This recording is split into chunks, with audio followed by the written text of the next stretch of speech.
ఇప్పుడు steel plant tragedy ఏది అసలు 36 ఏళ్ల చరిత్రలో ఇలాంటి ప్రమాదం ఎప్పుడు జరగలేదు. అంటే ఇలా కూడా ప్రమాదం జరుగుద్దా అని కనుక ఊహిస్తే ముందు జాగ్రత్తలు తీసుకుంటారు. యాక్చువల్గా అక్కడేదో ఇన్ఫీరియర్ అల్యూమినియం సమపాళ్లలో వాడారా లేదా, ఆ అల్యూమినియం అసలు క్వాలిటీది వాడారా లేదా. ఇప్పుడు అక్కడ ఆర్గాన్ గ్యాస్ ఏదో వస్తుంది, అది పైకి వెళ్ళాలి, కానీ ఆ బకెట్లో నుంచి అదేమైంది కింద ఆ మెటల్లోకి వెళ్ళింది. అప్పుడు అది పొంగింది.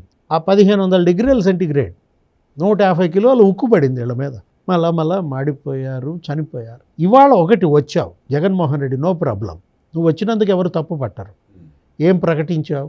పైసా ప్రకటించబోగా ప్రకటించిన వాళ్ళని ఇంకా కించపరిచేలా మాట్లాడుతున్నాడు. బాధ్యత లేదా? ఒక రాజకీయ పార్టీగా నీ సామాజిక బాధ్యత.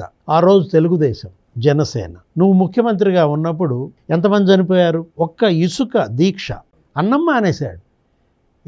నీ యొక్క శాండ్ మాఫియా, ఇసుక ఇతర రాష్ట్రాలకు అక్రమ రవాణా, 200 మంది భవన నిర్మాణ కార్మికులు సూయిసైడ్. సెల్ఫీ వీడియోలు వదిలేరండి. ఇసుక లేదు, కట్టుబడి లేదు, కూలీ లేదు, తినటానికి తిండి లేదు, అన్నా క్యాంటీన్లు మూసేశాడు, విషం దాగి చచ్చిపోతున్నా అని సెల్ఫీ వీడియోలు వదిలేరే.